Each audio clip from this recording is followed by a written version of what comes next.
some intense debate across Canada. Definitely one that's got people talking. Yeah, it's the federal ban on foreign home buying. We've been looking through excerpts from an article called Canada's Foreign Home Buyer Ban. Developers Seek Exemptions. A very timely piece. It really is. Right. So our mission today is to unpack the details of this, significant policy. We want to explore where it came from, what it looks like now, and the intense pressure Ottawa is facing to maybe change it. All happening against the backdrop of Canada's ongoing housing crisis, which is key context. Absolutely key. And here's the core tension, the real head scratcher.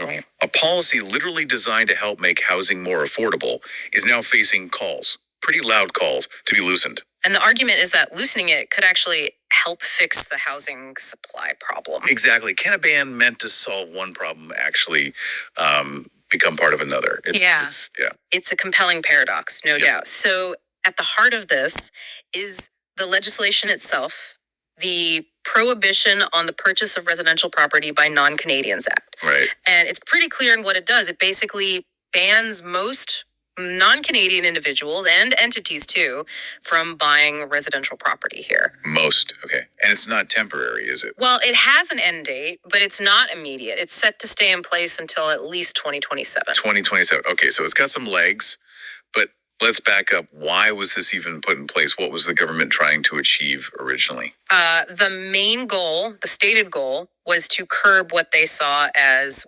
speculative investment. Speculative investment, meaning? Meaning people, non-Canadians, buying homes not primarily to live in, but maybe to flip quickly for profit or just hold as an investment, potentially leaving them empty. Okay. The thinking was if you limit that kind of activity, it might take some heat off prices, especially in hot urban markets, and, improve affordability for actual Canadians trying to buy a home. Made sense on paper.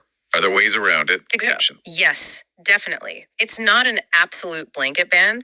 There are important exceptions carved out. Think permanent residents, some temporary workers with strong ties, and specific situations for students and refugees. So people who are already sort of integrated or have a clear need to be here? Generally, yes. People considered to have a more, let's say, legitimate connection to Canada's housing needs beyond just investment. And the act does have teeth. Oh, yeah. What happens if someone breaks the rules? We're talking potentially hefty fines and even the possibility of a forced sale of the property. So there are real consequences. Okay, so that initial intention for affordability was clear. Fast forward to now, though, and the ground seems to be shifting. Ottawa's feeling pressure, you said. Intense pressure, yeah, to reconsider parts of it, or at least create some significant carve-outs or exemptions. And who's pushing for this? Who wants changes? This really highlights that tension you mentioned right at the start. The push is coming mainly from some pretty powerful voices within the industry. Like developers. Exactly. A coalition of major developers and also the large Urban Center Alliance that represents many big city municipalities. Okay, big players.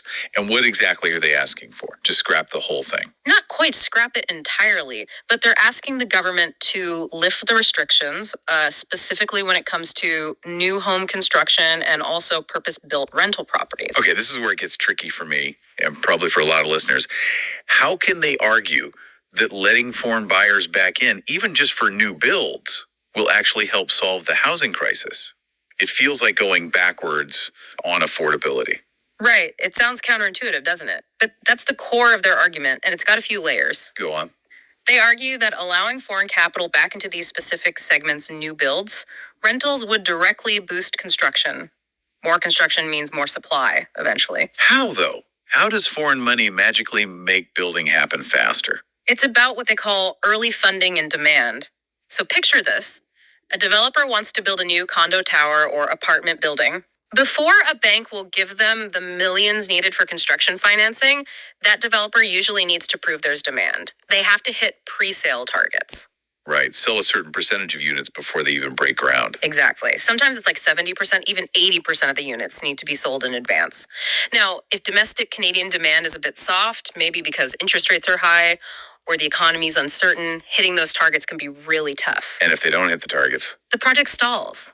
Or maybe it never even gets started. the bank won't release the funds. Ah, okay. I see where this is going. So the developers argue that foreign buyers often come in early, maybe with more cash up front, fewer financing conditions, perhaps a different view on risk. They can help push projects over that pre-sale threshold. So the foreign buyers basically unlock the financing needed to actually build. That's the claim. They argue this is especially crucial right now, with Canadian demand maybe weakening a bit. Foreign pre-sales, in their view, de-risk the project for the Canadian banks and get the construction cranes moving. Okay, that logic tracks from a purely financial getting things built perspective.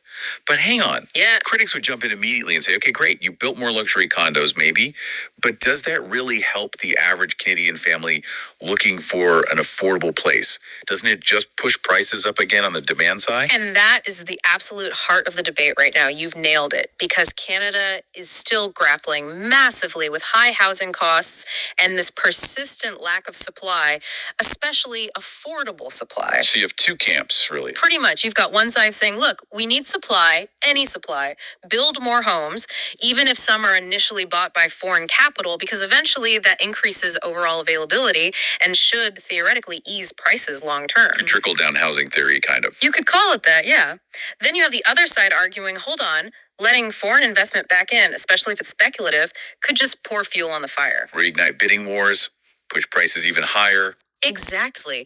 They worry it makes homes even more out of reach for Canadians, particularly at the entry level, or that foreign buyers snap up units that Canadians would otherwise have bought. It really is a policy tightrope, isn't it? Walking between boosting supply and protecting affordability.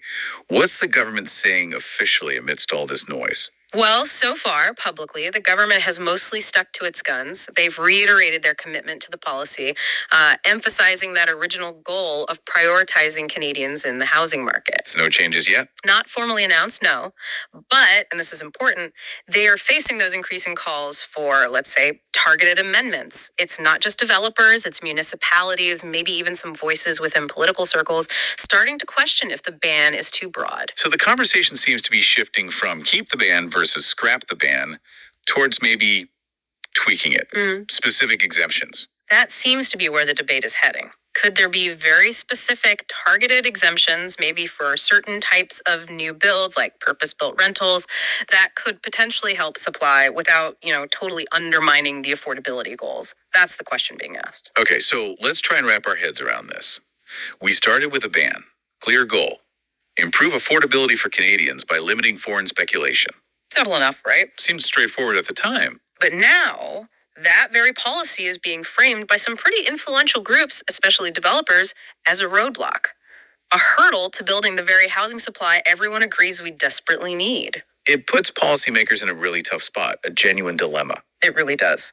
Which brings us to a final thought, something maybe for you, our listener, to chew on, especially if you're navigating this Canadian housing market yourself. Given this ongoing and, let's be honest, pretty severe housing crisis, how do you balance these competing goals? How should policy decisions like this ban weigh the immediate aim of limiting speculation against that undeniable long-term need for just more homes? Yeah, and what are the ripple effects? If they keep the ban as is, what does that mean for supply down the road? If they introduce exemptions, who really benefits?